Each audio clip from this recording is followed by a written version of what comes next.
σαν χθες, έτσι για να έχουμε στο μυαλό μας ορισμένα πράγματα, ξεκινάει η μεγάλη προδοσία στην Κύπρο με το πραξικόπημα που κάνει η δικτατορία του Ιωαννίδη, η συνέχεια της Απριλιανής Επανάστασης εντός εισαγωγικών.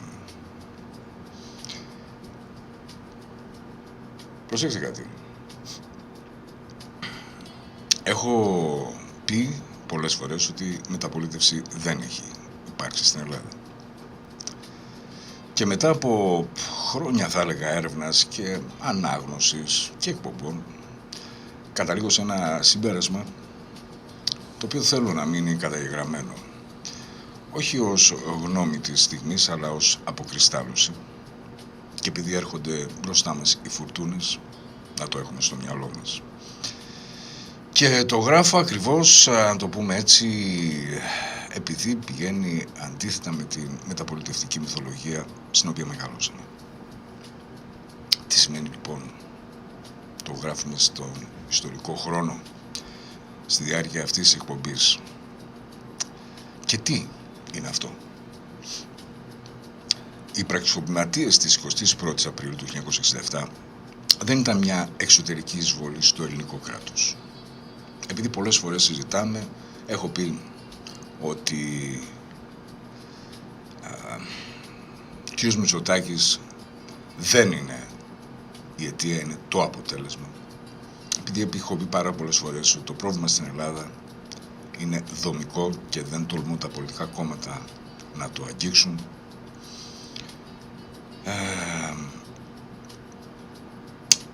Και επειδή, όπως είπα προηγουμένως, οι φουρτούνες είναι μπροστά μας, σκέφτομαι, σήμερα μου κάνουν την ερώτηση, για ποιο λόγο κάνεις αυτή την εκπομπή? Του λέω, την κάνω γιατί θεωρώ ότι είναι το χρέος πρώτα απ' όλα προς τον εαυτό μου. Και δεύτερον, παρόλο που είναι μια εκπομπή, μια σταγόνα θα λέγαμε, στον ωκεανό των μέσων μαζικής ενημέρωσης και όλων αυτών που εκπέμπονται και όλων αυτών που λέγονται, ίσως αυτή η σταγόνα να βρει τέλος πάντων το δρόμο της κάποια στιγμή στο μέλλον. Στις σκέψεις είτε των τωρινών είτε των επερχόμενων. Λοιπόν, οι πραξικοπηματίες δεν ήταν μια εξωτερική εισβολή. Και το λέω αυτό γιατί, ας το πούμε, είναι σε συνέχεια αυτών των 2-3 εκπομπών που κάναμε. Και ειδικά μετά τη συζήτηση που είχαμε με τον κύριο Γιάννη τον Μαύρο. Δεν ήταν δηλαδή μια ξαφνική εκτροπή από μια δημοκρατική ομαλότητα. Ήταν προέκταση αυτής της ίδιας της πολιτείας που συγκροτεί η Ελλάδα μετά τον Δεύτερο Παγκόσμιο Πόλεμο και μετά τον εμφύλιο. Είναι έκδοχα του μετεμφυλιακού ελληνικού κράτους. Οι Παπαδόπουλοι και οι Πατακοί είναι φυσικά τέκνα μιας μήτρας που τους έτρεφε επί 20 χρόνια. Η μήτρα είναι ο ιδέα, η μήτρα του αντικομμουνισμού, η μήτρα των πιστοποιητικών, η μήτρα του παρατσιντάγματος, η μήτρα της ατλαντικής υποτέλειας, η μήτρα του παλατιού. Δεν ανέτρεψαν κάτι. Συνέχισαν αυτό που συνέβαινε και σε αυτά τα οποία δεν μπορούσαν να ανταποκριθούν οι Έλληνες πολιτικοί λόγω των αναστολών τους, και ο βαθμός της βλάβης που είχαν προκαλέσει ήταν επιστρεπτή τεράστιος, αλλά δεν είχαν το θάρρος για να ολοκληρώσουν αυτό που ολοκληρώθηκε το 74 με την εισβολή στην Κύπρο. Θα πρέπει να πω ότι η μεταπολίτευση στην Ελλάδα, εάν καθίσει κάποιος και κοιτάξει τον ιστορικό χρόνο, αυτό που ονομάζουμε τέλος πάντων μεταπολίτευση είναι στην πραγματικότητα η νομιμοποίηση των τετελεσμένων γεγονότων που έχουν συμβεί με την εισβολή των Τούρκων και την κατάληψη της μισής Κύπρου. Για τους νέους σήμερα βέβαια η Κύπρος είναι κάτι μακρινό, κάτι ξένο. Δεν γνωρίζουν γιατί τους αποστερήσαμε εμείς, η κυρίαρχη θα λέγα ιδεολογία, υποστηρίζαμε την πραγματική σχέση που είχε η Κύπρος με την Ελλάδα ως ένα μέρος που παρέμεινε σε κατοχή από τον Οθωμανικό ζυγό στην Αγγλική Απικιοκρατία μέχρι το 1960, αφού έδωσε έναν εθνικοαπελευθερωτικό αγώνα, στον οποίο, όπως μας έλεγε και προχθές ο Γιάννης ο Μαύρος, η αριστερά ήρθε να τον υποστηρίξει, η Ενωμένη Δημοκρατική Αριστερά, ενώ ο αστικός κόσμος του Γεωργίου του Παπανδρέου, του παππού δηλαδή του Γιώργου Παπανδρέου, πατέρα του Ανδρέα Παπανδρέου, η ΕΡΕ, η Εθνική Ριζοσπαστική Ένωση, αυτά τα κομμάτια λοιπόν του Βρετανόπληκτου και κατόπιν Αμερικανόπληκτου αστικού κόσμου δεν στηρίξανε αυτόν τον αγώνα. Και στην Κύπρο, σε συνεννόηση με τον Μακάριο, υπογράψανε και το τέλος του, δημιουργώντας ένα ανεξάρτητο κράτος. Όμως το αίτημα του εθνικοαπελευθερωτικού αγώνα στην Κύπρο ήταν η ένωση με την Ελλάδα. Αυτός ήταν ο αγώνας των Κυπρίων.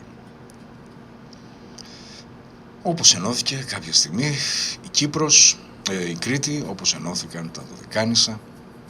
Τώρα δεν ξέρω αν αυτό τα έβλαψε ή τα ωφέλησε, γιατί γνωρίζουμε καλά τι είναι αυτό το αθηνοκεντρικό κράτος το οποίο υπάρχει στον τόπο μας.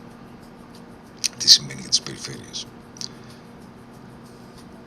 Θα μου πεις τώρα, η Κρήτη ευνοήθηκε σε αυτά τα χρόνια της Ευρωπαϊκής Ένωσης. Okay. Πιθανά με τον ίδιο τρόπο να ευνοείται και η Κύπρος. Το γεγονός είναι πάντως ότι πάνω σε αυτή την φθαρμένη ραφή γίνεται ένα πραξικόπημα το 1974 στις 15 Ιουλίου, το οποίο βεβαίως σηματοδοτεί με πρόσκληση που κάνει ο Αρχιεπίσκοπος Μακάριος την εγκύτρια δύναμη, την Τουρκία, να εισβάλλει στο νησί. Αυτό είναι ένα αναμφισβήτητο γεγονός, γιατί η ομιλία του στον Οργανισμό Ηνωμένων Εθνών είναι εδώ. Πάμε λιγάκι λοιπόν στην δράση αυτής της περίοδου της επταετίας. Στην Ελλάδα λοιπόν δεν υπήρχε δημοκρατία πριν από το 1967 και το λέω κατηγορηματικά. Υπήρχε σύνταγμα, το σύνταγμα του 1952. Υπήρχαν εκλογές με τις οποίες μερικές νοθεύτηκαν, όπως αυτές του 1961, που έμειναν στην ιστορία ως οι εκλογές της βίας και της νοθείας. Υπήρχε βουλή που δεν είχε κυριαρχία. Για το παλάτι κρατούσε το συνταγματικό φρένο και μπορούσε να ακυρώσει κάθε μορφής λαϊκής ετοιμιγορίας. Υπήρχαν κόμματα, αλλά το μεγαλύτερο κόμμα, θα λέγαμε αυτός της αριστεράς, όχι σε σχέση με τα υπόλοιπα, είναι παράνομο. Το ΚΚΕ είναι παράνομο.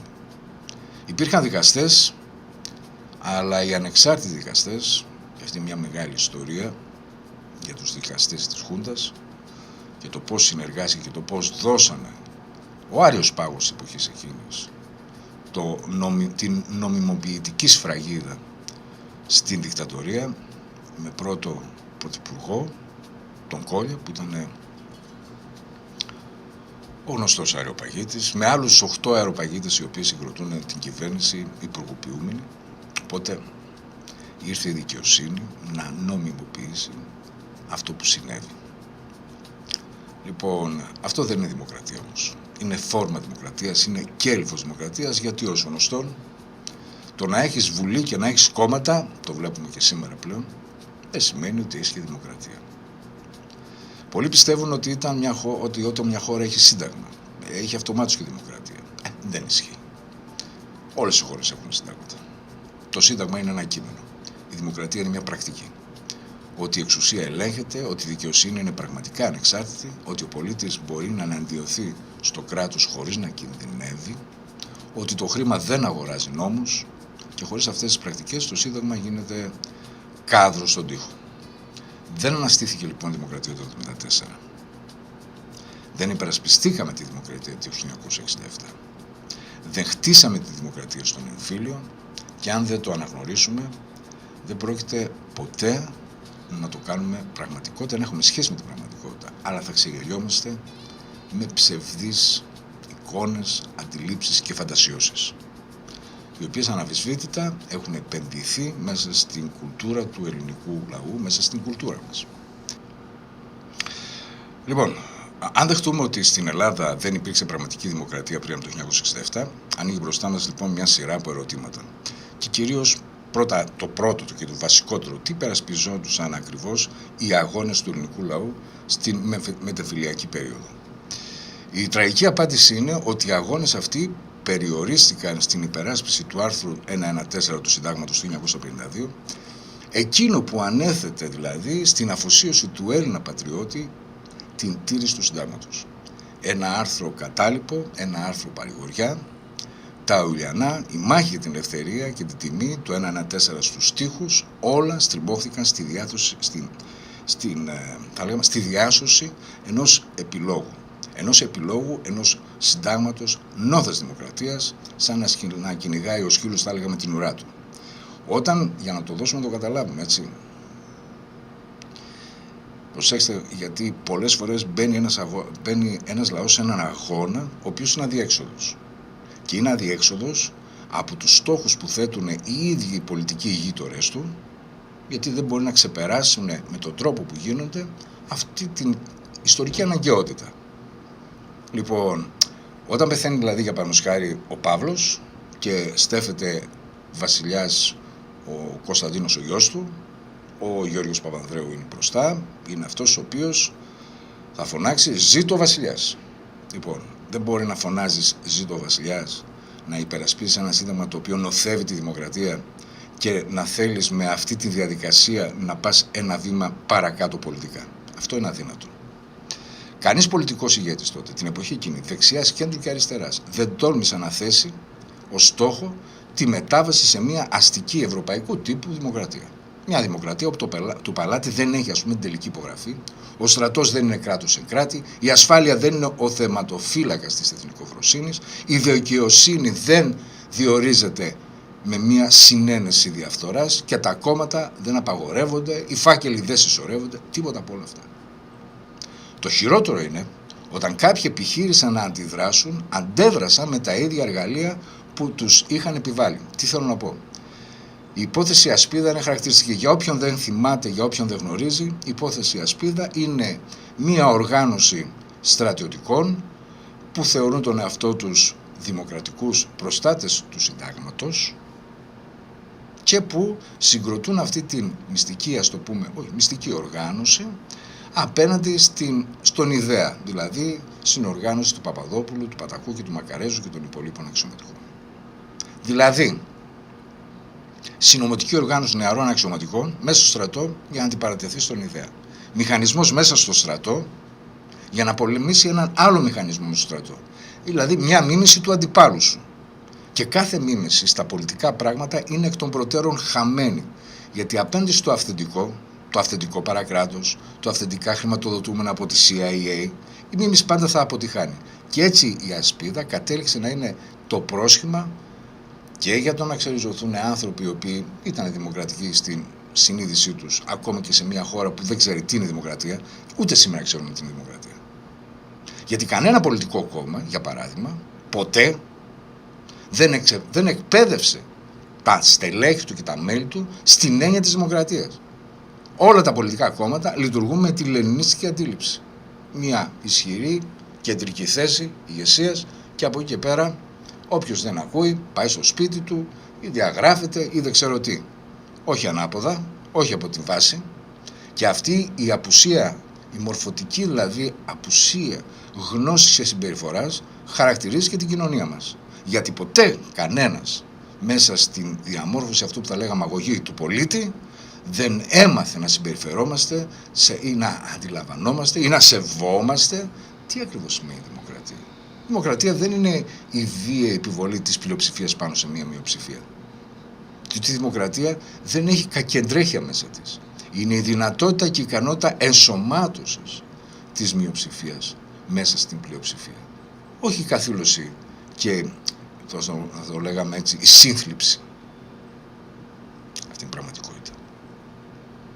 Οπότε, κάποιοι λοιπόν αξιωματικοί οικοδομήσανε το βασικότερο παράγοντα, γιατί εμπλεκόταν ο Ανδρέας Παπανδρέου, ο οποίος προχθές μας έλεγε ο Γιάννης ο Μαύρος, όταν η ΕΔΑ, υποστηρίζοντας τον εθνικό απελευθερωτικό αγώνα της Κύπρου, σε αντίθεση με το ΑΚΕΛ, το οποίο είναι δημιούργημα των Βρετανικών Μυστικών Υπηρεσιών και συνεργάτης κατά την περίοδο του εθνικού απελευθερωτικού αγώνα, βάσει της αντίληψης, όπου είχε και το ΚΚΕ, ότι αν δεν γίνει πρώτα, αν δεν περάσουμε στην αστική δημοκρατία, δεν μπορούμε να περάσουμε στη σοσιαλιστική με τη λογική των σταδίων του Λένιν. Εντάξει. Ζήσε Μάη μου να φας τριφύλι. Δικαιολογίες βέβαια, έτσι, αλλά δεν έχει σημασία. Λοιπόν, τότε λοιπόν η αμερικάνικη πολιτική χρειάζεται έναν άνθρωπο να έρθει και να δημιουργήσει εκείνο το αντίβαρο απέναντι σε μια αριστερά που και αυτή έχει τα προβλήματά της. Οκ, αυτή είναι η πραγματικότητα. Έγινε ασπίδα, αρνήθηκε ο Γαρουφαλιάς να παραιτηθεί και από Υπουργός Άμυνας να το αναλάβει ο Γιώργος Παπανδρέου για να μην υπάρξει εξέλιξη, στρατιωτική εξέλιξη, τέλος πάντων δικαστική εξέλιξη για την ασπίδα. Έγινε η αποστασία, ήρθε η κοινωνική αναταραχή με όλες τις μορφές της κοινωνικής σύγκρουσης με οργανωμένες ομάδες ένθη και κακήθεν, λαμπράκηδες και εκοφίτες και όλα αυτά εδώ, χωρίς διέξοδο στην ελληνική κοινωνία, χωρίς πολιτική διέξοδο. Η πολιτική διέξοδο σημαίνει, αυτό είναι το σχέδιό μας, ελάτε να μπορέσουμε να υπερβούμε τους όρους και τις συνθήκες που μας επιβάλλουν αυτή τη μιζέρια. Εννοείται. Λοιπόν, και πάμε παρακάτω.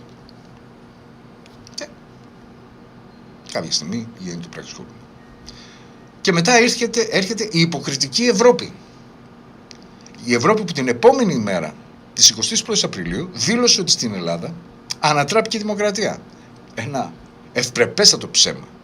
Γιατί το ίδιο το καθεστώς που ανατράπηκε το 1967 είναι προϊόν δικό της. Είναι προϊόν της βρετανικής πολιτικής, είναι προϊόν της γερμανικής πολιτικής, είναι προϊόν της νατοικής πολιτικής, είναι προϊόν της αμερικάνικης πολιτικής. Αυτό το είδος πολιτεύματος που είχαμε στα χρόνια, που υπήρχαν και κόμματα και όλα τα υπόλοιπα. Ήρθε η Ευρώπη και είπε ανατράπηκε η δημοκρατία. Για το ίδιο καθεστώς λοιπόν. Η μεταφυλιακή Ελλάδα γεννήθηκε στην τράπεζα της Βάρκιζας, της Γιάλτας, δηλαδή του διαμοιρασμού μεταξύ Στάλιν και Τσόρτσιλ, της μοίρας των λαών με εκείνη τη χαρτοπετσέτα που βάλε 90% Βρετανία, στην Ελλάδα 10% Σοβιετική Ένωση και τη Ρουμανία το ίδιο και για την Ουγγαρία το ίδιο και για τη Βουλγαρία το ίδιο. Έτσι. Του δόγματος Τρούμαν ότι η Ελλάδα θα γίνει το προκεχωρημένο φυλάκιο απέναντι δηλαδή του ψυχρού πολέμου και του Ατλαντικού Συμφώνου. Τέλος. Αυτό που έλεγε ο Καραμαλής, ανήκουμε στη Δύση. Ναι.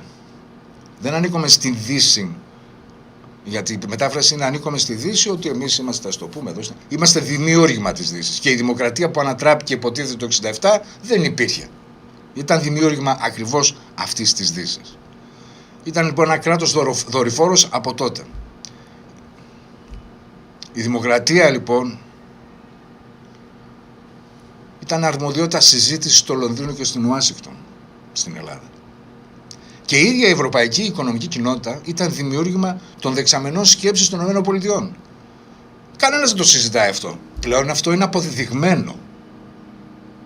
Η Ευρωπαϊκή Ένωση δημιουργήθηκε κατ' επιταγή των Ηνωμένων Πολιτειών, των οικονομικών τους ιδρυμάτων, των μυστικών τους υπηρεσιών. Αυτό δεν είναι συνωμοσιολογία.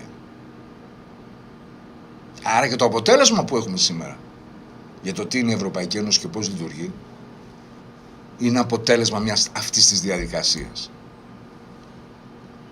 Η Αμερικάνικη Επιτροπή για τις Ηνωμένες Ευρώπης, του Ντόναβαν, του γνωστού Ντόναβαν, του αρχηγού του Office of Strategic Services, δηλαδή του προάγγελου της CIA, του Bill Casey, χρηματοδότησε το ευρωπαϊκό κίνημα με εκατομμύρια δολάρια στη δεκαετία του 1950 και έτσι γεννήθηκε ως αμερικάνικο προϊόν. Δεν είναι ιδεολογικό σχόλιο, είναι ιστορικό γεγονός με έγγραφα. Πώς λοιπόν θα αναγνώριζε στην Ελλάδα ότι δεν ανατράπηκε η δημοκρατία, γιατί απλώς δεν υπήρχε? Δεν θα το αναγνώριζε, γιατί αυτό θα σήμαινε ότι η ίδια δεν είναι δημοκρατία, δεν έχει δημοκρατία.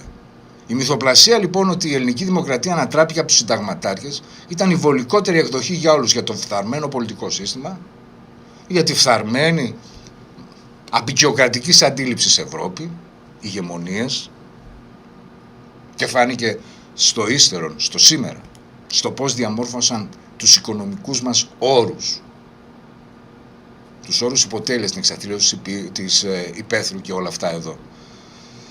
Αυτά είναι γεγονότα. Δεν ήρθαμε ξαφνικά επειδή ήμασταν απατεώνες. Οδηγήσανε τους Έλληνες στο να πάψουν να είναι αγρότες βασιζόμενοι στην επιδότηση. Μάθαν αυτόν τον λαό να συμπεριφέρεται τεμπέλικα και να γίνεται υποτελής με επιδόματα. Θα πάρω ένα επίδομα 150 ευρώ, κάτι θα γίνει, θα την βγάλω. Δεν ήταν έτσι ο Έλληνας. Τον διαμόρφωσαν. Διότι όταν πας σε ένα παιδί και του χαϊδεύεις όλα τα ελαττώματα, γιατί φυσικά σαν λαός έχουμε πάρα πολλά ελαττώματα, όταν θα μεγαλώσει αυτό το παιδί που το κανάκευες στην κακή του πλευρά, θα είναι εγκληματίας. Και έχουμε εγκληματίες εις βάρος μας. Και φυσικά ερχόμαστε μπροστά σε μια σύγκρουση με τον ίδιο μας τον εαυτό, την οποία δεν μπορεί να κερδίσει ο καλός εαυτός, θα κερδίσει ο κακός. Αυτό έκανε η Ευρώπη. Και πριν και μετά. Ήταν λοιπόν βολικότερη εκδοχή. Γι' αυτό όταν ήρθαν το παλιό πολιτικό σύστημα, το προ-δικτατορίας, ήρθε στην Ελλάδα το 1975 και είπε ναι, είμαστε με μεταπολίτευση, αυτή ήταν η κακή κτλ. Και συνέχισαν τα ίδια πράγματα. Νομιμοποίησαν τις πράξεις και τις δράσεις και τις αποφάσεις που πάρθηκαν στο εξωτερικό. Γι' αυτό σήμερα η Κύπρος είναι ακόμα διαιρεμένη.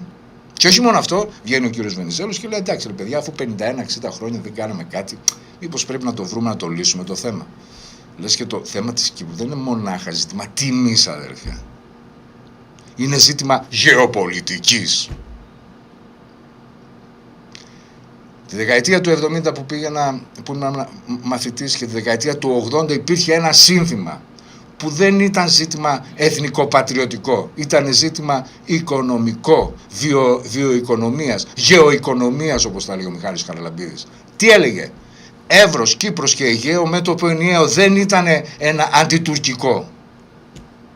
Όριζε με ποιους όρους θα μπορούσε αυτή η χώρα, αυτό το κομμάτι της γης, στη δικιά μας τη φαντασίωση βεβαίως, γιατί η ιδιοκτησία του ανήκει στις διάφορες οικογένειες, να μπορέσει να αποκτήσει την αυτοτέλειά του και την συνεξάρτησή του. Γιατί δεν μπορεί να είσαι όλα να είσαι ανεξάρτητος, όχι. Να είσαι συνεξαρτημένος όμως. Όχι να σε έχουν του κλώτσου και του μπάτσου, ούτε να σε καταντήσουν σε αυτό που σε κατάντησαν σήμερα.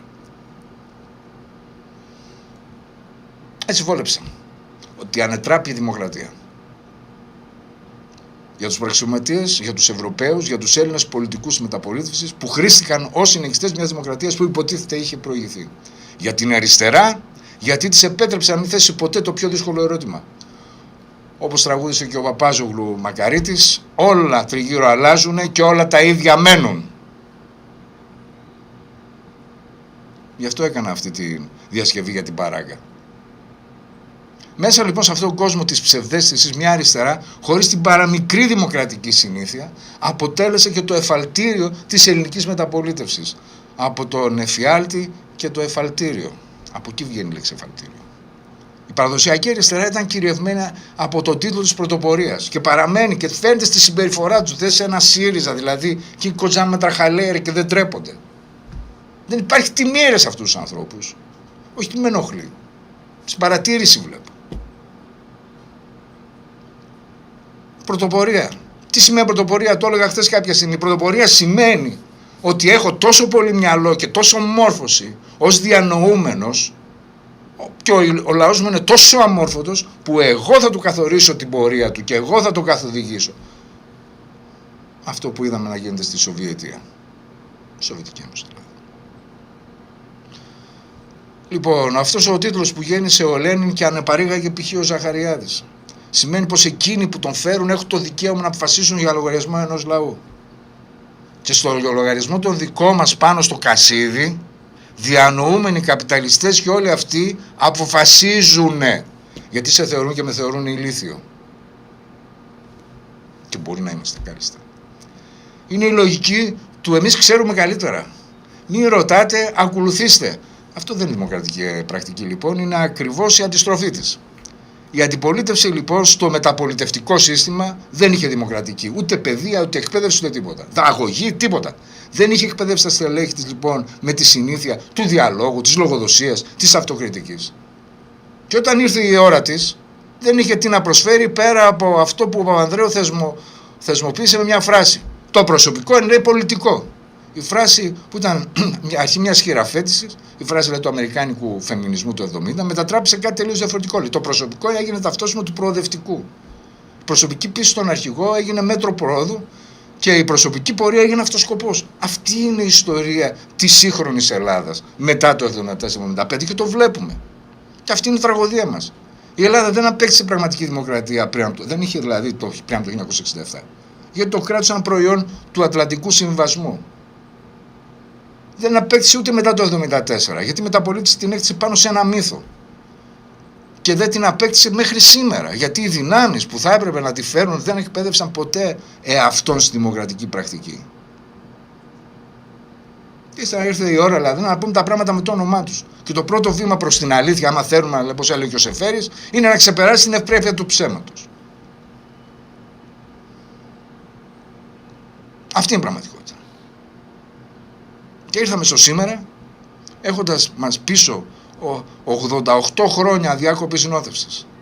Από τα πιστοποιητικά του Μεταξά από το 1936 μέχρι την ψηφοφορία που γίνεται στη Βουλή, μέχρι μας βγαίνει ο Πρωθυπουργός και λέει λασπώσατε την τιμή των αθώων καθαρών, και την ίδια στιγμή έρχεται μια πατσαβούρα από την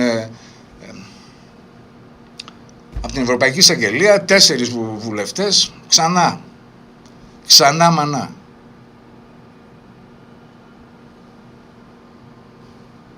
Τι να πεις και ποιο να κοιτάξεις.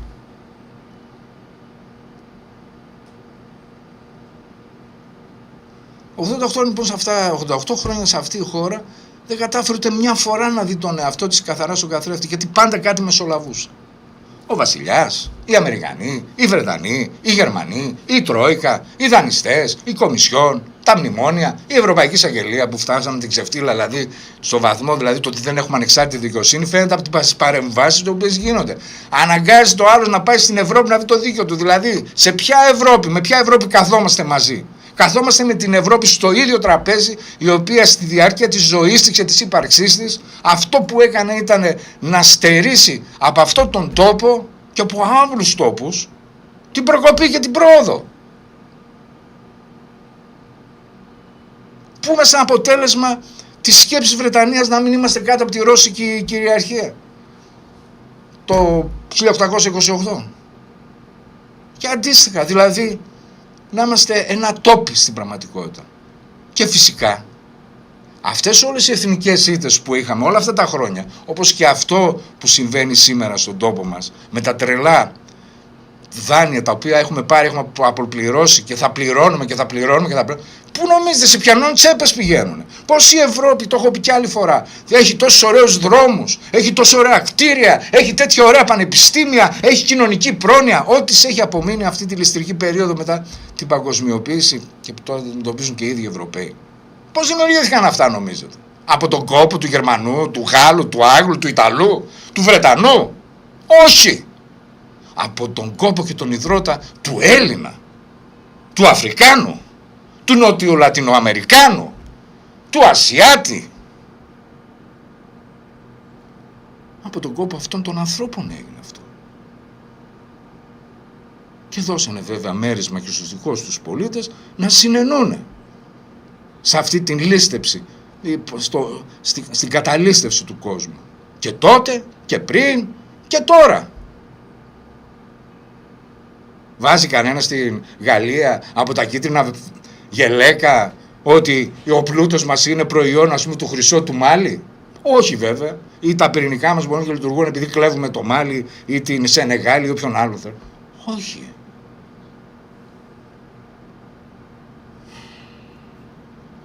Οπότε λοιπόν εδώ στην Ελλάδα πάντως κάποιος μεγάλος να μας ρυθμίζει. Και πάντα κάποιος δικός μας, μικρός, να παριστάνει τον διαμεσολαβητή. Και σήμερα τραγικό είναι,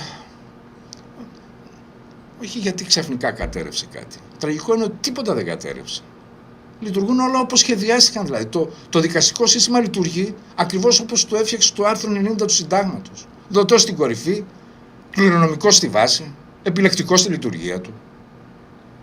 Έκανε μήνυση μία εισαγγελέας στον Βαξεβάνη και πήγε μάρτυρας ο άνδρας της, ο οποίος είναι μαχαίρος, νομίζω, που είναι αεροπαγίτης, δηλαδή οικογενειοκρατία μέσα. Αυτή είναι η αλήθεια. Να συζητήσουμε για την οικογενειοκρατία που έχει οικοδομήσει ο κ. Φλωρίδης στον τόπο μας, στο μέρη μας εδώ. Δεν το ξέρεις όμως. Έχουν και διαφορετικά επίθετα. Διότι με το γάμο, τον νόμο κτλ. Κρατάει η γυναίκα το επίθετό της, άντε να βρεις ποιανού άντρας είναι αυτός ή ποιανής γυναίκας είναι αυτό. Τα μέσα μαζικής ενημέρωσης σου μεταφερόμενα μεγάφωνα της ημερήσιας διάταξης του Μαξίμου. Η αντιπολίτευση όπως την έμαθαν λειτουργεί η μεταπολίτευση.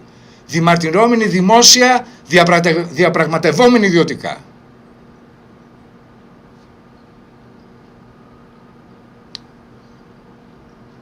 Η ευρεία πλειοψηφία δεν σημαίνει ότι η πολιτική τάξη αφυπνίστηκε.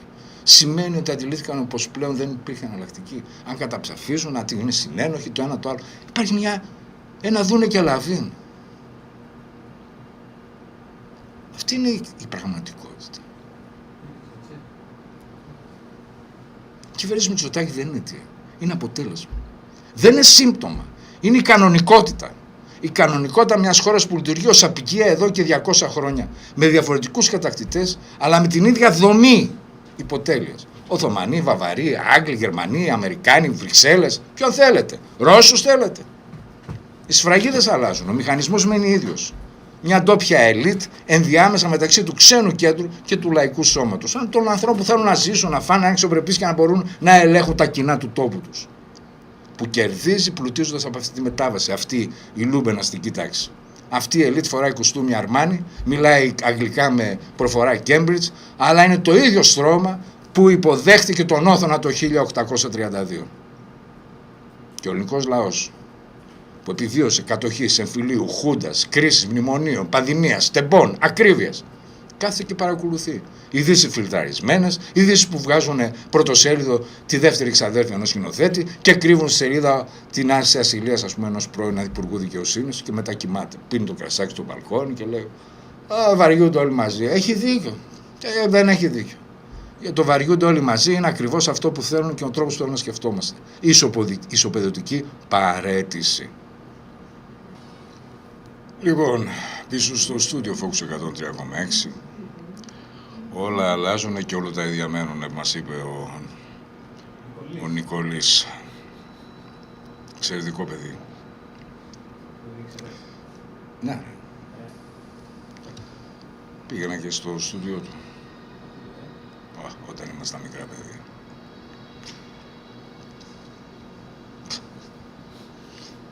Δεν θέλω να πω πόσα χρόνια. 2. Στον παράδεισο. Λοιπόν, θα πρέπει να τελειώσω λιγάκι αυτό που ξεκίνησα. Το σύστημα δεν είναι άτρωτο. Κανένα σύστημα δεν είναι. Κάποια μέρα θα τελειώσει. Όπως τελείωσε το παρασύνταγμα, η Χούντα, τα μνημόνια θα τελειώσουν. Αυτό που δεν ξέρουμε είναι αν θα τελειώσει φέροντας μια δημοκρατία που ονειρευόταν ο Σατζετάκης, ο Δελαπόρτας, ο Φλόρος, ο Στασινόπουλος, ή αν θα τελειώσει με μια νέα βαρβαρότητα, με ψηφιακή παρακολούθηση, τεχνοφεουδαρχία, την εξοντωτική λειψιδρία, τη δημογραφική κατάρρευση. Το τραγικό σήμερα, φίλοι μου, είναι ότι όλα κρέμονται από μια λεπτή κλωστή. Σε λίγα χρόνια θα κριθεί και αν ο ελληνικός λαός θα μπορέσει ποτέ να απαλλαχθεί το βαρόν του ή αν θα σβήσει ξανά για μια ακόμα φορά μέσα σε αυτές τις νέες αυτοκρατορίες που οικοδομούνται. Και η κρίση θα πούμε ότι δεν εξαρτάται πάντα από τους πολιτικούς ηγέτες, δεν εξαρτάται από τους Ευρωπαίους, δεν εξαρτάται από την Κοβέση, εξαρτάται από εμάς τους ίδιους. Από το αν θα μπορέσουμε να βρούμε τη δύναμη να δημιουργήσουμε αυτό που θα λέγαμε μια ουσιαστική δημοκρατική πρακτική. Μικρές κοινότητες με λογοδοσία, συνδικάτα που δεν είναι φέουδα, πολιτικά κόμματα που δεν αλλάζουν τις ηγεσίες τους αναλόγως με το ποιον θέλει ο ξένος, δικαστές που δεν διορίζονται από μαξίμου, ένα κράτος που δεν είναι λάφυρο αλλά είναι κοινωνικό αγαθό. Λοιπόν, αυτά είχα να πω όσον αφορά αυτό το θέμα. Έτσι με αφορμή το πραξικόπημα εχθές. Τώρα, πάμε λιγάκι στο προκείμενο. Το οργουελικό κράτος είναι εδώ. Ακούστε τώρα κάτι. Τα λέμε μερικές φορές και ειλικρινά θα σας πω, ίσως επειδή αντιστέκεται η λογική μου, μερικές φορές λέω «Αχ, εύχομαι Θεέ μου να κάνω λάθος. Εύχομαι να κάνω λάθος». Και να είναι αυτά όλα, ας πούμε, μία αναπαραγόμενη τσίχλα που το κάνουν, την αναπαράγω κι εγώ στο στόμα μου, και όλα αυτά τα φρικτά τα οποία τα ονομάζω προλεγόμενα να είναι ψευδή. Αλλά έλα μωρέ που έρχεται, και σας λέω πρώτο σε πρώτη φάση από τους Guardian σήμερα, δεκάδες υπάλληλοι της Meta, προσέξτε γιατί θα ξεκινήσω από εκεί, αλλά θα σας πάω πραγματικά στο ότι Orwell είναι εδώ, σε επίπεδο κρατικών, σε πραγματικό όμως επίπεδο κρατικής εξουσίας, διαχείρισης και επιτήρησης, όχι πλάκα. Έχουν μηνύσει στην εταιρεία της κοινωνικής δικτύωσης διότι χρησιμοποίησε εργαλεία τεχνητής νοημοσύνης για να επισημάνει ποιους εργαζόμενους θα οδηγήσει σε μαζικές απολύσεις.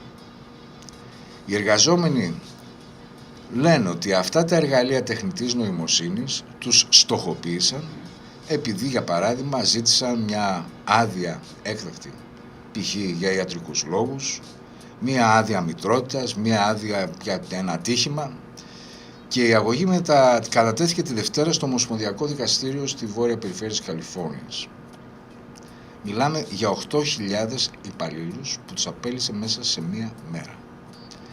Και βέβαια η Meta είναι η μητρική εταιρεία του Facebook, του Instagram, του WhatsApp. Χρησιμοποίησε λοιπόν έναν αστερισμό εσωτερικών συστημάτων τεχνητής νοημοσύνης που περιλάμβαναν την αξιολόγηση απόδοσης με όρους τεχνητής νοημοσύνης, προσέξτε, παρακολούθησης των πλήκτρων, της δραστηριότητας, τη δραστηριότητα του ποντικού, το ιστορικό του προγράμματος περιήγησης, τα email τους, τα δεδομένα τοποθεσίας στις συσκευές τους. Και κάθομαι και λέω, γιατί έχει ένα τέτοιο πρόγραμμα η Meta που το πουλάει και δεν είναι μοναδική. Θα δούμε. Και κάθομαι και σκέφτομαι, ρε φίλε, λέω, τι γίνεται στον κόσμο, τι ακριβώς συμβαίνει. Υπάρχει λοιπόν μια σιωπηλή αναστροφή που συντελέστηκε τα τελευταία χρόνια τόσο αργά και με τόσο τεχνικό τρόπο, ώστε δεν την έχει προσέξει κανένας. Επί αιώνες λοιπόν ο πολιτισμός του ανθρώπου στηρίχθηκε σε μια θεμελιώδη, θα λέγαμε, πρόταση. Είσαι αθώος μέχρι αποδείξεις του εναντίον. Αυτή η μεγάλη κατάκτηση, το λεπτό νήμα που χώριζε το κράτος του δικαίου από την αυθαιρεσία, έχει κοπεί. Ούτε με νόμους, ούτε με προφανή πραξικοπήματα, αλλά μέσα από μια εξίσωση. Στο scoring, δηλαδή scoring, στη μέτρηση του κράτους και στην scoring, στη μέτρηση δηλαδή των επιχειρήσεων, όπου δεν είσαι πια αθώος.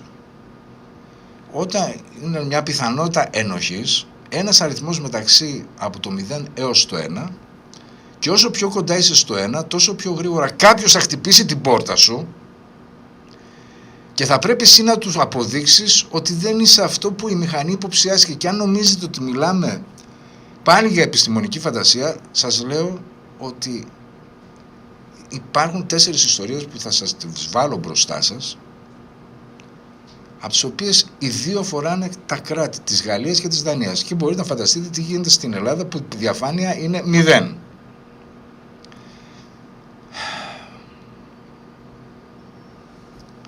Μετά, αυτό που σας είπα πριν, δεκάδες εργαζόμενοι, η κατηγορία είναι απλή, απολύθηκαν 8.000 μαζικά, μπαμ σε μια μέρα. Γιατί χρησιμοποίησε λοιπόν τα συστήματα αυτά της τεχνητής νοημοσύνης, όπου κάνουν αξιολογήσεις απόδοσης, με δεδομένα παρακολούθησης στο πληκτρολόγιο, πόσα πλήκτρα χτυπήσατε, μετρήσεις δραστηριότητας για τη βαθμολόγηση, να κοιτάξει και να επιλέξει ποιους από αυτούς τους εργαζόμενους θα απολύσει. Και λοιπόν, προσέξτε τώρα το εξής. Είναι πιο στοχοποίησε αυτή η μηχανή, η τεχνητή νοημοσύνη. Άτομα που είχαν πάρει μια προστατευόμενη άδεια, μητρότητας ή αναπηρίας. Η λογική είναι διαβολικά μηχανική. Όταν λείπεις με άδεια, δεν παράγεις δεδομένα. Οι μετρήσεις σου πέφτουνε, όχι επειδή είσαι κακός εργαζόμενος, αλλά επειδή ασκείς ένα νόμιμο δικαίωμα. Η μηχανή δεν καταλαβαίνει τη διαφορά, βλέπει ανακοινώσει τα δεδομένα, το βαθμολογεί ως αδυναμία. Έτσι, μια επιστήμονας βρισκόταν σε εγκεκριμένη άδεια εγκυμοσύνης, ενημερώθηκε την απόλυσή της 2 μέρες μόλις πριν γεννήσει. Ένας μηχανικός πήρε, όπως λέει, μειωμένη βαθμολογία επειδή είχε λείψει σε άδεια λόγω του τραυματισμού από ένα τροχαίο. Ένας διευθυντής απολύθηκε 16 μέρες αφού ξεκίνησε μια άδεια για ιατρικούς λόγους. Amazon βαθμολόγησε πρώτα το σώμα του εργάτη και το έκανε με τόση ακρίβεια που το γαλλικό κράτος αναγκάστηκε να επέμβει. Το 2024 η Γαλλική Αρχή Προστασίας Δεδομένων επέβαλε στην Amazon France Logistics πρόστιμο 32 εκατομμύρια ευρώ, που είναι το μεγαλύτερο πρόστιμο, αλλά τι να κάνει 32 όταν μιλάμε για δισεκατομμύρια και 3 εκατομμύρια. Κάθε εργάτης λοιπόν στις αποθήκες κρατούσε έναν σαρωτή χειρός και κάθε σάρωση μετέγραφε και κατέγραφε τον χρόνο με την ακρίβεια χιλιοστού δευτερολέπτου, χτίζοντας ένα αδιάκοπο αρχείο ταχύτητας, τη θέσης και του νεκρού χρόνου. Το θες του κομμουνισμού, Σταχάνοβιτς. Αν δεν ξέρετε τι είναι ο σταχανοβισμός, είναι η σοβιετική έκδοση του φορντισμού. Δηλαδή, ότι έχω γραμμές παραγωγής και με την απόδοση του καλύτερου εργαζόμενου καθορίζονται οι αποδόσεις που θα πρέπει να έχουν οι υπόλοιποι. Ο Σταχάνοφ αυτό έκανε. Είχε έναν τύπο ο οποίος μπορούσε να παράγει 100 ντανάλιες, 100 μπουλόνια. Αυτό ήταν το max, ο top των top. Και έλεγε στους υπόλοιπους, εάν κάποιος μου παράγει κάτω από 70 ή 80 ή 90, απολύεται. Θα πρέπει όλοι να έχετε στόχο το 100. Λοιπόν, και πάμε στη Γαλλία. Το 2010 λοιπόν η γαλλική CNAF, δηλαδή το Ταμείο Οικογενειακών Επιδομάτων, δίνει σε κάθε δικαιούχο, από το 2010, ένα σκόρ υποψίας από το 0 στο 1. Κάθε μήνα η μηχανή επεξεργάζεται δεδομένα 32 εκατομμύρια ανθρώπων και υπολογίζει πάνω από 13 εκατομμύρια σκορ. Το εργαλείο δεν είναι κάποια μυστηριώδης νοημοσύνη. Σκεφτείτε τώρα τι γίνεται με τη νοημοσύνη. Λοιπόν, τι ξέρουμε τώρα. Υπάρχει μια τεράστια δικαστική διαμάχη. Και βεβαίως το Ταμείο αρνείται να παραδώσει τι είναι αυτό το εργαλείο που χρησιμοποιεί. Έτσι. Λοιπόν, αρνείται λοιπόν να πει με ποιο τρόπο υπάρχει αυτό το επιχείρημα της αστυνομικής λογικής. Γιατί αν αποκαλυφθούν, λέει, τα κριτήρια, οι απατεώνες θα οργανωθούν, θα βαθμολογηθούν με βάση κάτι που σου απαγορεύεται να δεις. Τι ανεβάζει το σκορ. Θέλω να σας δώσω 3 παραδείγματα για να κατανοήσετε. Σε τι κόσμο ζούμε, μπαμπά. Παράδειγμα. Μία ανάπηρη εργάζεται. Μια γυναίκα λαμβάνει το επίδομα ενήλικας με αναπηρία και συγχρόνως εργάζεται όσο, αυτά είναι πραγματικά παραδείγματα, όσο της επιτρέπει το σώμα της λίγες ώρες μερική απασχόληση. Κάνει ακριβώς αυτό που λέει το κράτος. Μην είσαι βάρος, εργάσου παρά την αναπηρία σου. Και εδώ το παράδειγμα. το τι παίρνεις από το επίδομα ενώ εργάζεσαι, το ότι εργάζεσαι είναι παράμετρος, σου ανεβάζει το σκορ του κινδύνου σου. Κίνδυνος εννοείται ότι είσαι ύποπτη για εξαπάτηση του ταμείου. Η ίδια υπακοή δηλαδή στο γαλλικό κράτος σε μετατρέπει σε ύποπτη. Κάνεις σωστό και τιμωρείσαι. Δεύτερο, η μητέρα που χώρισε. Δεν υπάρχει πουθενά στον κώδικα μεταβλητή μόνη μητέρα. Λοιπόν, και ενώ υπάρχουν το 95% των μονογονεϊκών οικογενειών είναι μία μητέρα με παιδί. Λοιπόν, υπάρχει λοιπόν μεταβλητή μήνες δραστηριότητες μέσα στον χρόνο, όπου για ένα μονογονεϊκό νοικοκυριό δεν ξεπερνά ποτέ τους 12, ενώ για ένα ζευγάρι φτάνει τους 24. Το αποτέλεσμα το πληρώνει μηχανικά όποιος δεν έχει δεύτερο γονέα δίπλα του. Και υπάρχει κάτι πιο σκληρό. Ο χωρισμός στους πρώτους μήνες γεμίζει το σκορ. Μια γυναίκα δηλαδή που χωρίζει και μένει με το παιδί, μπαίνει στο πιο ευάλωτη στιγμή της ζωής, τότε ακριβώς η μηχανή την κηρύσσει υψηλού κινδύνου. Και δεν είναι τυχαίο που οι μονογονεϊκές οικογένειες, κατά κύριο, υφίστανται περίπου το 36% των ελέγχων. Προσέξτε κάτι. Θα σας πω ότι είναι η έλεγχη. Ο τρίτος είναι ο βαθμός της υποβαθμισμένης γειτονιάς. Και εδώ φαίνεται καθαρά το κλειστό κύκλωμα. Πάρε έναν άνθρωπο με χαμηλό εισόδημα, άνεργο, με ασταθή εργασία, που παίρνει το ελάχιστο εγγυημένο εισόδημα, μένει σε μια υποβαθμισμένη συνοικία, που παίρνει λοιπόν, που δίνει το μεγάλο μέρος του εισοδήματός του για το ενίκιο. Καμία από αυτές τις ιδιότητες ξεχωριστά δεν είναι. Τις έχουν όλες μαζί σαν ενιαίο συντελεστή που ανεβάζει το σκορ της επικινδυνότητάς σου. Δεν είναι όμως 5 διαφορετικά πράγματα, είναι 5 ονόματα για ένα πράγμα, για τη φτώχεια. Και ο αλγόριθμος τα αφρίζει και βγάζει ότι είσαι ύποπτος, ενώ στην πραγματικότητα έχει μετρήσει απλώς 5 φορές την ίδια φτώχεια. Τώρα, τι σημαίνει αυτό το πράγμα? Τα αχρεωστήτως δηλαδή καταβληθέντα που κυνηγάει μια μηχανή οφείλονται κυρίως σε λάθος δηλώσεις που συγκεντρώνονται από ευάλωτους ανθρώπους. Όχι από δόλο, αλλά επειδή οι κανόνες των επιδομάτων είναι φτιαγμένοι τόσο περίπλοκα, ώστε ο φτωχός αναγκαστικά κάπου να σκοντάψει. Προσέξτε όμως τι σημαίνει ότι είσαι ύποπτος. Όταν ο υπάλληλος παραλάβει από τη μηχανή ότι είσαι ύποπτος γιατί όλα αυτά τα στοιχεία βγάζουν ένα σκορ που σε φέρνουν κοντά στο 1, έρχεται στο σπίτι σου, χτυπάει την πόρτα και σου λέει πρέπει να αποδείξεις ότι είσαι αθώος. Το ίδιο συμβαίνει και στη Δανία. Η λέξη λοιπόν υψηλού κινδύνου ακούγεται αφηρημένη σαν κάτι που συμβαίνει μέσα σε μια βάση δεδομένων. Όχι, δεν είναι. Το σκορ είναι μια πράξη με σώμα και πόρτα. Πρώτα σε βάζει σε ουρά. Ο φάκελός σου φεύγει από τον υπολογιστή, από την τεχνητή νοημοσύνη και προσγειώνεται στο γραφείο ενός ελεγχτή.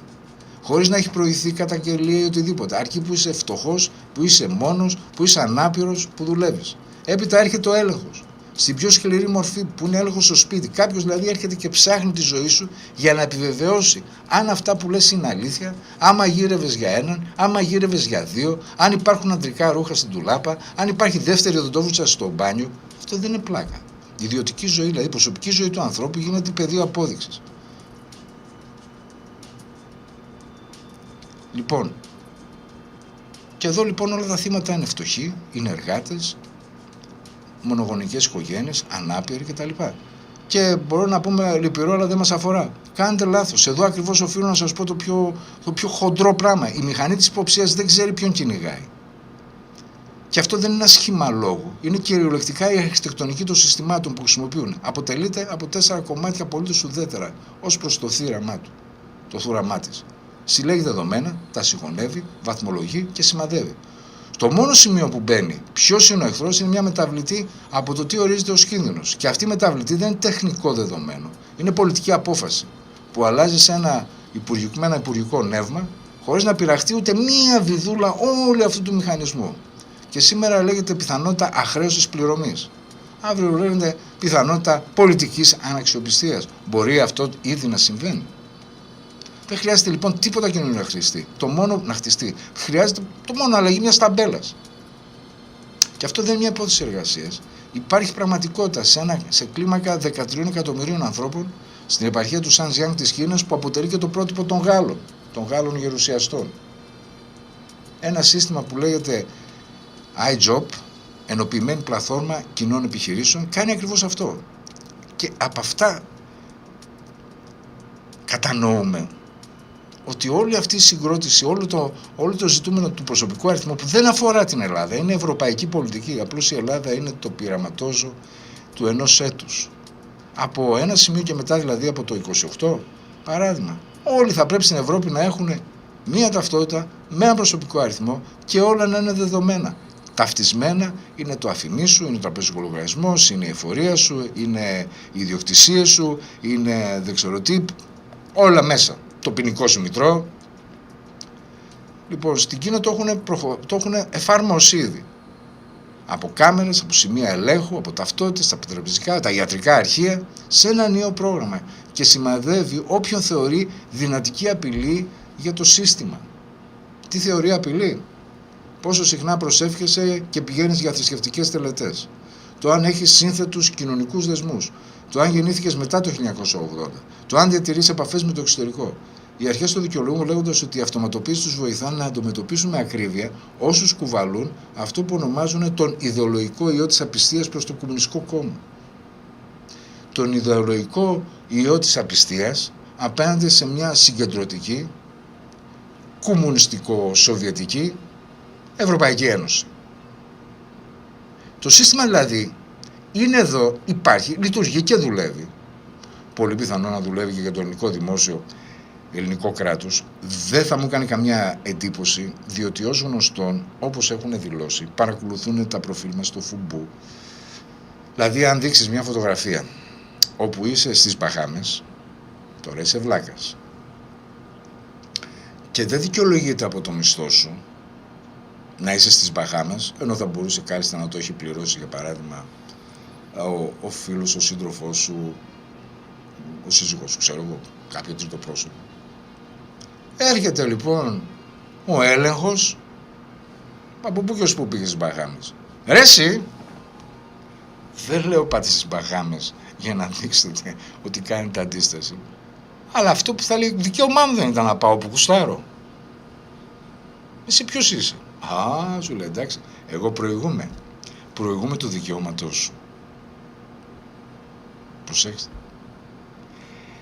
Η ΑΔΕ, η ασφάλεια, ο κύριος Χρυσοχοΐδης, δεν ξέρω ποιοι είναι όλοι αυτοί, ήδη χρησιμοποιούν όλα αυτά τα στοιχεία. Και ποιος ξέρει και ποια άλλα. Που σημαίνει, και θα σας πω κάτι, μου έλεγε ένας φίλος μου ότι έκανε ένα βίντεο όπου τα έδειχνε στο Κυρανάκι και το ανέβασε στο Instagram. Μέσα σε μία ώρα ο λογαριασμός του διαγράφηκε. Του λέω, καλά σοβαρά τώρα, δεν λες? Είναι να κάνουμε πλάκα, μου λένε αυτά. Λέω, τι λες ρε τώρα? Κοινώς, άμα είσαι ήδη στόχος και ήδη σε παρακολουθούν, έχουν αυτή τη δυνατότητα. Εμένα να μ' ακυρώσουν, ας πούμε, από το YouTube, τον άλλον τον ακυρώσουν από το Instagram, τον άλλο δηλαδή από το Facebook. Έχω φάει άπειρες τιμωρίες στο Facebook στο μεταξύ. Για λόγους που για μένα είναι... Κάποτε είχα βγάλει μια φωτογραφία από ένα διάσημο Έλληνα, τώρα που μου διαφεύγει το όνομά του, φωτογράφου, όπου είχε ένα μπιαφράκι, είχε ένα αδύναμο παιδάκι στο προφίλ. Φυσικά είναι σε ένα χωριό κάπου στην Αφρική, στην αγκαλιά της μητέρας του, και επειδή δεν έδειχνε κάτι, έδειχνε μόνο ότι δεν φοράει κανένα ρούχο, αλλά δεν έδειχνε κάποιο μέρος του σώματός του γιατί ήταν στο προφίλ. Και το Facebook θεώρησε ότι αυτή η φωτογραφία παραβαίνει τους κανόνες κοινότητας. Δηλαδή, για να καταλάβετε ότι η δικτατορία είναι πραγματική. Τι ορίζει τους κανόνες κοινότητας? Δηλαδή, μια φωτογραφία τέτοια, θα μου πεις, ποια κανόνες κοινότητας? Αυτή είναι οι κανόνες κοινότητας, αυτοί είναι οι κανόνες, ας πούμε, μιας ισχύουσας συνταγματικής, εντός εισαγωγικών, τάξης, μέσα στον χώρο των κοινωνικών μέσων. Τώρα, που άρχισε κάποιος να πει, ναι, αλλά αυτά γίνονται στην Κίνα. Γιατί τα δομικά στοιχεία υπάρχουν ήδη όμως μέσα στη Δύση. Απλώς δεν έχουν συναρμολογηθεί προς αυτό το σκοπό. Το δανεικό model abroad ήδη σκοράρει ταυτότητα, όχι συμπεριφορά, μόνο, και σου λέει, α, εδώ είναι παράγοντας κινδύνου. Το γαλλικό ΣΝΑΦ ήδη απέδειξε το τεχνικό κόλπο που χρειάζεται να χτυπήσεις μια ομάδα, χωρίς να την ονομάσεις. Τα πρόξεις, τους πολυεξούσιους. Όπως δεν υπήρχε μεταβλητή, ας πούμε, μόνη μητέρα, αλλά μήνες δραστηριότητας που τη χτυπούσε μηχανικά, έτσι δεν χρειάζεται ποτέ να υπάρχει μια μεταβλητή που λέει επικριτής της κυβέρνησης. Θα αρκούσαν τα ίχνη, άτυπα μοτίβα ταξιδιού, ασυνήθιστο δίκτυο επικοινωνιών, παρουσία σε συγκεντρώσεις, τακτικές δωρεές σε ορισμένες οργανώσεις, έτσι αλλιώς, μέσω της κάρτας, δηλαδή μπορείς να πας να δώσεις χρήματα σε έναν τραπεζικό λογαριασμό, λες ας πούμε θα στηρίξω αυτή την εκδήλωση, πας εκεί πλέον έτσι σε έχει επιβληθεί μέσω να πληρώσεις μέσα από την κάρτα σου, είναι αυτοματοποιημένα και οι οργανώσεις τη ζητάνε, λέει στείλτε μας ένα ποσό 100 ευρώ με το ταχυδρομείο, ξέρω εγώ, με μια ταχυδρομική επιταγή ή κάτι τέτοιο, τέλος πάντων σου λέει. Οπότε σου λέει, ξέρω δηλαδή ότι αυτός έδωσε λεφτά εκεί, έδωσε λεφτά εκεί, 50 ευρώ, 20 ευρώ, 10 ευρώ, τέτοια πράγματα. Οπότε λες, όπα, αυτός είναι επικίνδυνος. Λοιπόν, μηχανή δεν χρειάζεται να ονομάσει την αντίσταση, αρκεί να μετρήσει λοιπόν τα ίχνη της. Στη χώρα μας έχουμε δει το Predator, επιτήρηση που στοχεύει δημοσιογράφους και πολιτικούς. Χειρογέννητο, ακριβό, αλλά στοχευμένο. Λοιπόν, και εδώ βρίσκεται το πολιτικά νομίζω σημαντικότερο σημείο. Ο μηχανισμός της βλάβης δεν χρειάζεται να είναι το κελί. Είναι η διοικητική σου εξουθένωση, ο ατελείωτος φορολογικός έλεγχος ως όπλο. Το έκανε και ο Σιμίτης. Όποτε μιλούσαμε τότε ενάντια στον Σιμίτη, φορολογικός έλεγχος. Το κάνουν και αυτοί εδώ. Έτσι. Λοιπόν, οπότε ένα διαρκής έλεγχος, ας πούμε, προς χάρη επιδομάτων. Το τυχαίο πάγωμα, καθυστέρηση κάθε άδειας, το lawfare διαμηχανοποιημένο δηλαδή, και έρχεται τυλιγμένο σε 3 στρώματα προστασίας για τον διώκτη. Πρώτον, η αποποίηση ευθύνης, δεν ήμουν εγώ, ήταν ο αλγόριθμος. Η μηχανή δίνει στην πολιτική δίωξη το άλοθη της αντικειμενικότητας. Δεύτερον, η αδιαφάνεια. Δεν θα ξέρεις καν ότι έχει στοχοποιηθεί. Το ξέρεις. Άμα δεν υπήρχε ένας φίλος από την Εθνική Υπηρεσία Πληροφοριών, δεν θα ξέρω, ας πούμε, ότι παρακολουθεί το κινητό. Μπορεί να το φανταστώ δηλαδή. Πώς σου βλάξεις, έτσι τελείως αυτά που λέω στην εκπομπή, αυτά λέω και προσωπικά. Αλλά ξέρω, μπορεί να ψάχνουν. Μήπως είμαι γκέι, ξέρω εγώ. Λοιπόν, κάπου να με πιάσουν, να με εκβιάσουν. Ναι, αυτό κάνουν. Τι νομίζετε κάνουν. Λοιπόν, εσύ βλέπεις, δεν θα ξέρεις λοιπόν, βλέπεις μόνο μια σειρά από ατυχίες που πέφτουν πάνω σου, χωρίς ποτέ να μπορείς να αποδείξεις το μοτίβο, χωρίς να μπορείς να προσφύγεις. Και τρίτο, το πιο διαβρωτικό είναι το chilling effect, έτσι. Λοιπόν, ο Λαμποϊσί συναντά τον αλγόριθμο. Δεν χρειάζεται να χτυπήσει η πόρτα σου, αρκεί να ξέρεις ότι μπορεί. Και τότε αρχίζεις να αυτολογοκρίνεσαι. Είναι άπειρες φορές που συναντιέμαι με κάποιους συναδέλφους και βλέπω, δεν έχω πολλούς φίλους έτσι, σε αυτόν τον χώρο, ελάχιστη είναι γενικώς οι φίλοι μου, τι αυτολογοκρισία. Σκέφτεται 2 φορές πριν υπογράψει, πριν δηλώσει, πριν δωρήσει, πριν συναναστραφεί. Το σύστημα λοιπόν σε κάνει φρουρό του εαυτού σου, η εκούσια δουλεία αυτοματοποιημένη.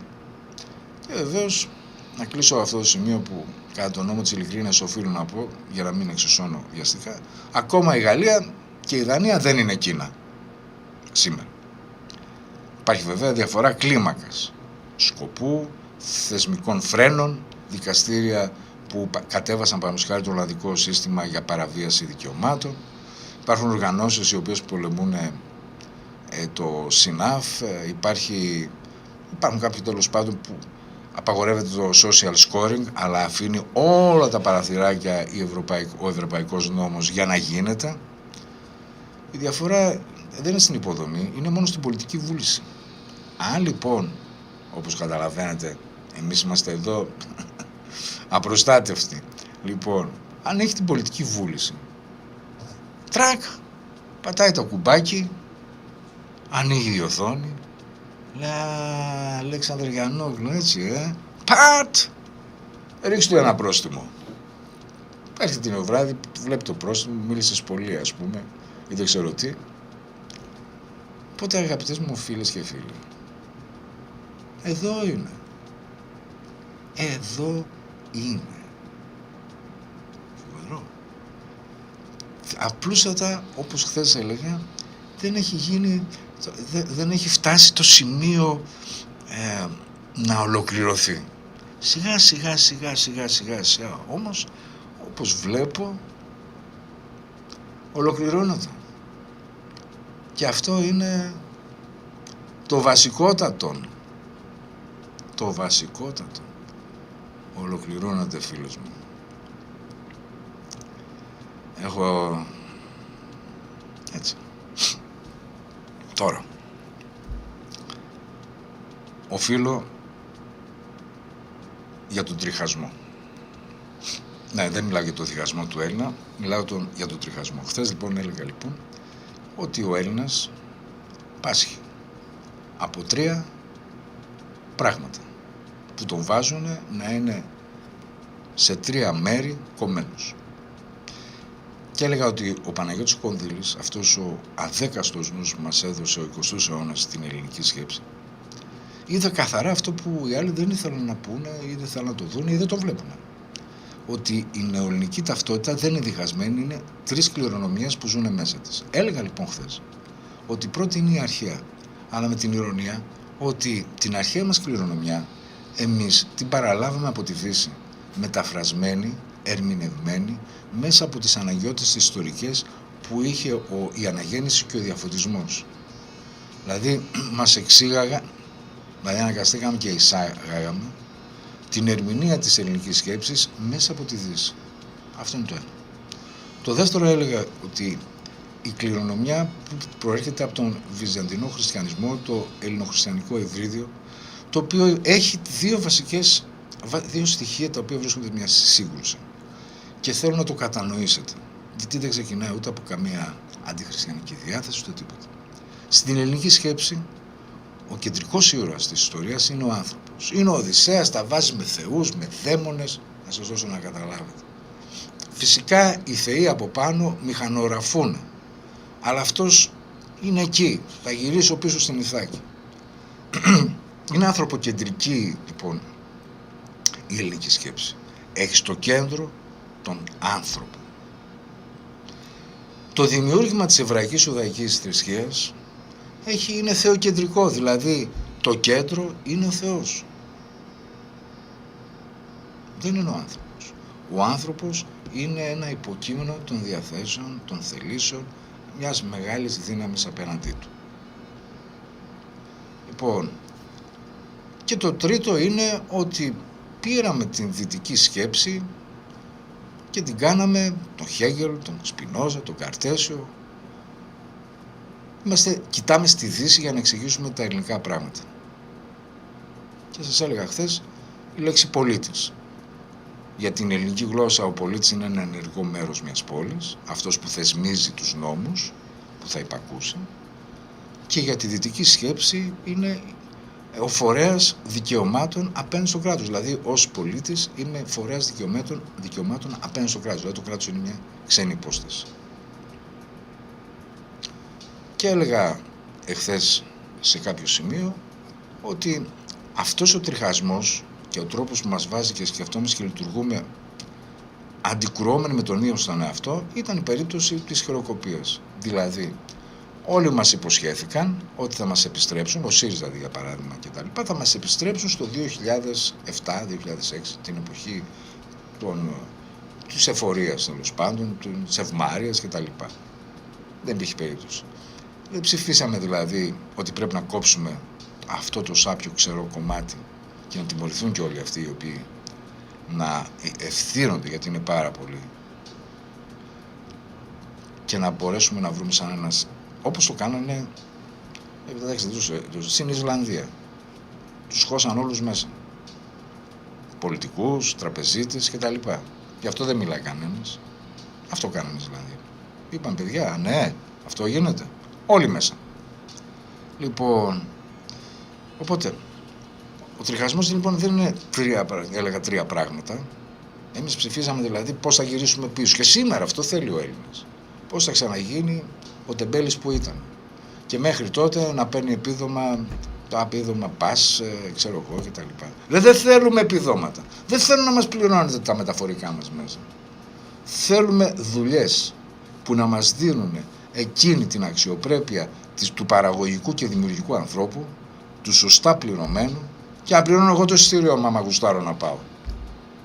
Βλέπε Τσίπρας. Δεν θέλω να είναι φιλάνθρωποι οι επιχειρηματίες, οι οποίοι έχουν βυζάξει μαζί με τους πολιτικούς σαν βδέλες που είναι κολλημένοι πάνω στις φλέβες μας και πάνω στις αρτηρίες μας, να γίνουν φιλάνθρωποι δηλαδή από την δικιά μας την ζωή. Όχι ρε φίλε, δεν θέλω φιλάνθρωπες τράπεζες.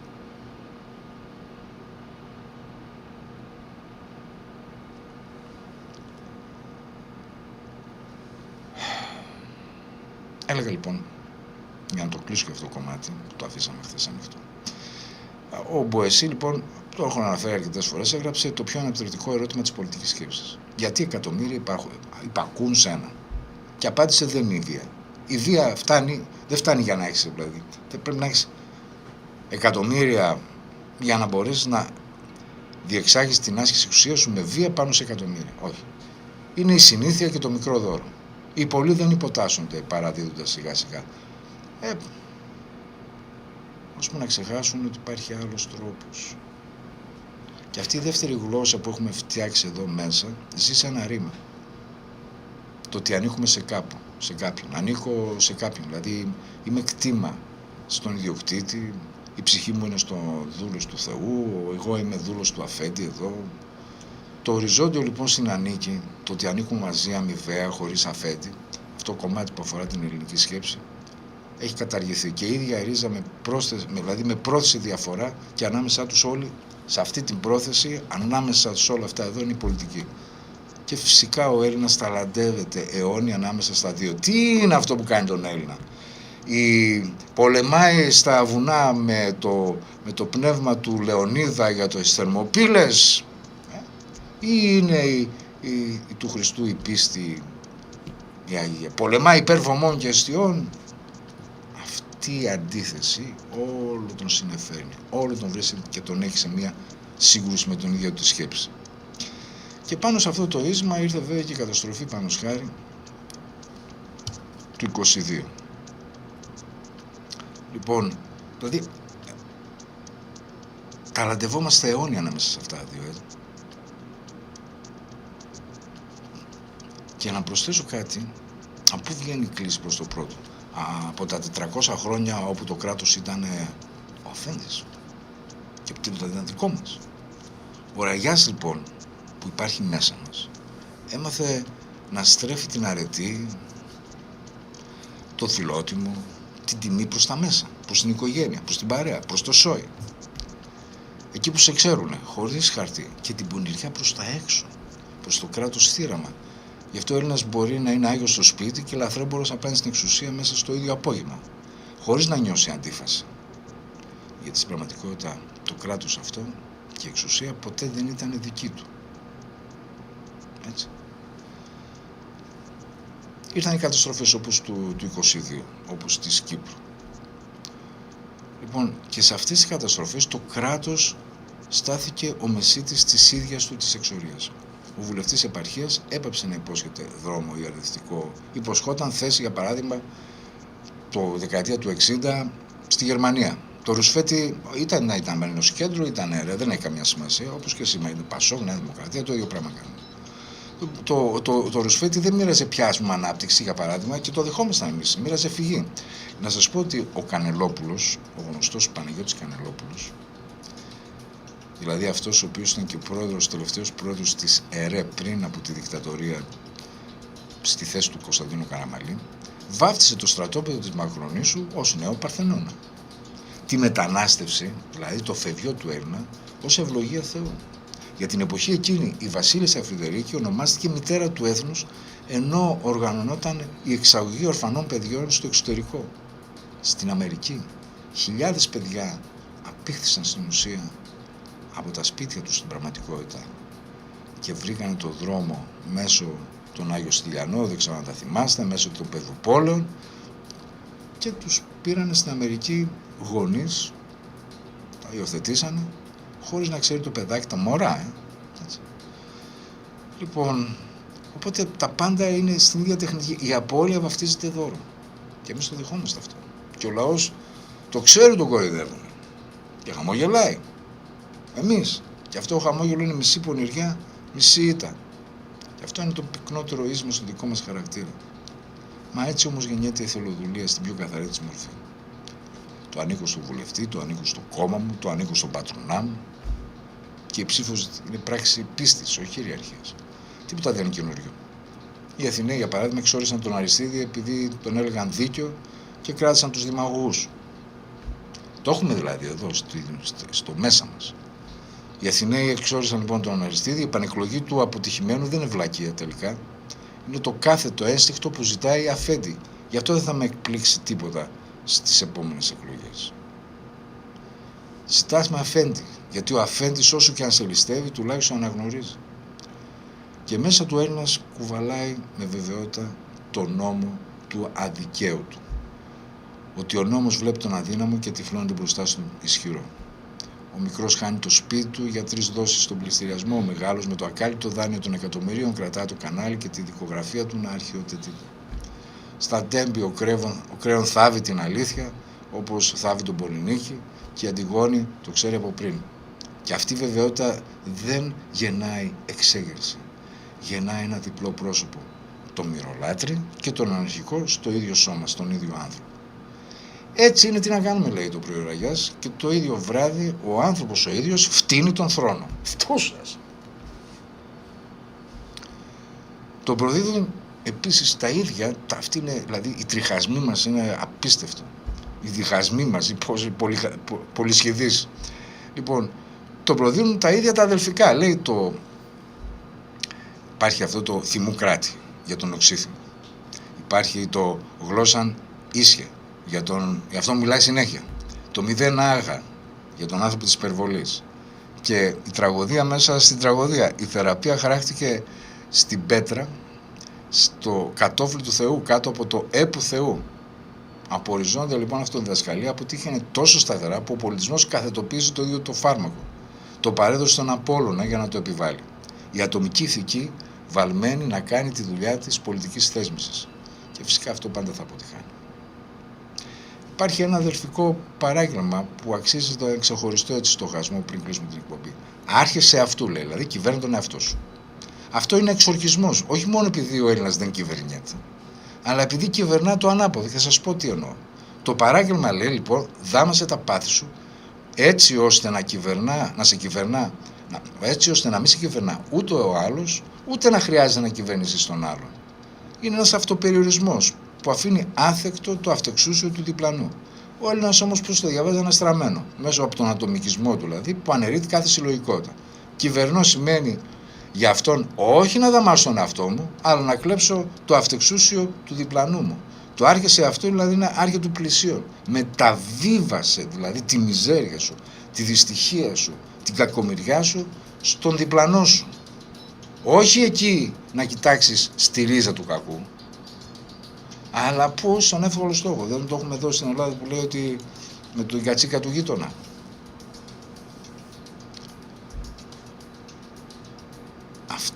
Αυτό το ψυχογράφημά μας το βλέπω συνέχεια σχεδόν κάθε μέρα. Το βλέπω ας πούμε και εδώ σε κάποια πράγματα. Εδώ ας πούμε θα σας πω κάτι. Υπάρχει μια φίλη. Σήμερα λοιπόν που έβλεπα τα τι γράφεται στα βίντεο στα YouTube, βλέπω κάποια κυρία πολλαπλώς διαμαρτυρόμενη να μου λέει τι είναι αυτή η κατάσταση και είναι σαν να μη σέβεσαι τους ακροατές σου και τις ακροάτριές σου και τα λοιπά και να μας τα δίνεις να τα διαβάσουμε εμείς. Μια απαξιωτική συμπεριφορά. Εγώ θα σας το πω έντιμα. Δεν κάνω αυτή τη δουλειά για να βγάλω λεφτά. Δεν υπάρχει δημοσιογράφος καλά πληρωμένος. Όχι στην Ελλάδα. Δεν αναφέρομαι στον κύριο Χατζηνικολάου σε άλλους. Έτσι. Βγάζω τον πάτο μου για να μπορέσω να κάνω αυτό που κάνω. Το κάνω με τιμότητα, με ειλικρίνεια, σαν χρέος προς τον εαυτό μου και έρχομαι στη συζήτηση που είχα σήμερα με αυτό το φίλο Του λέω, μπας και αφήσουμε κάτι, ρε παιδί μου, μέσα από αυτόν τον κόπο και από αυτή την προσπάθεια. Τα βλέπω λοιπόν έναν άνθρωπο, μια ακροάτρια ή τι είναι, να έρχεται και να μου κάνει μια τέτοια μορφής παρατήρηση. Λέω, ρε φίλε, μήπως κάνεις τίποτα στραβό, μήπως τα βλέπεις στραβά τα πράγματα. Δεν έχουμε εκτίμηση στη συμπεριφορά μας, δηλαδή σε αυτό που κάνει ο άλλος. Δεν αναφέρομαι σε όλους, αλλά το κατανοώ και το καταλαβαίνω. Δεν κάνω αυτό ούτε για να γίνω διάσημος, ούτε να γίνω δημοφιλής, ούτε τίποτα. Τα έχω ζήσει στη ζωή μου αυτά. Όποιος ψάξει την ιστορία της ζωής μου θα καταλάβει ότι τα είχα όλα αυτά και τα αρνήθηκα. Όχι από κακοήθεια, όχι από κακεντρέχεια, όχι από τίποτα από όλα αυτά. Αλλά γιατί κατάλαβα ότι δεν έχουν απολύτως κανένα νόημα, καμία σημασία και καμία αξία στην προσωπική ζωή. Είμαι ένας συνειδητοποιημένος άνθρωπος. Αλλά την αχαριστία ή την αγνωμοσύνη, ειλικρινά δεν μπορώ να τη δεχτώ. Σας ευχαριστώ λοιπόν όλες και όλους σας που ήσασταν εδώ συντονισμένοι σε αυτή την εκπομπή, στο Πριν Λαλείς στο Μαύρο Πρόβατο, με την τρέλα μου, με τις ιδιωτερότητές μου. Ευχαριστώ τον Αλέξανδρο Γιαννόγλου για το ότι είναι κάθε μέρα και μου δίνει αυτή την υποστήριξη με τον ήχο. Ευχαριστώ όλες και όλους σας που ήσασταν εδώ στη συχνότητα του Focus 103,6. Αύριο είναι η μέρα των ακροατριών και των ακροατών και θα ήθελα να πάρετε τηλέφωνο, να μου μεταφέρετε τις σκέψεις σας, να μου μεταφέρετε τη γνώμη σας, να μου μεταφέρετε αυτά που θα θέλατε να πείτε. Δεν βγαίνετε σαν πρόσωπο στον αέρα. Μια φωνή. Να κάνετε και εμένα καλύτερο. Ευχαριστώ όλους τους φίλους και όλες τις φίλες που έρχονται εδώ στο Alex Τσίγκος στο YouTube, μοιράζονται τις σκέψεις τους, αυτά που σκέφτονται. Μείνετε εδώ συντονισμένοι στη συχνότητα του Focus 103,6. Ακολουθεί η εκπομπή του Γιώργου Σοηλεμέζογλου, μουσικές ανιχνεύσεις. Είναι μια εξαίρετη εκπομπή και εξαίρετος είναι και ο Γιώργος, και σαν άνθρωπος αλλά και σαν παραγωγός. Από μένα λοιπόν καληνύχτα και καλή τύχη να έχουμε όλοι μας, γιατί το χρειαζόμαστε.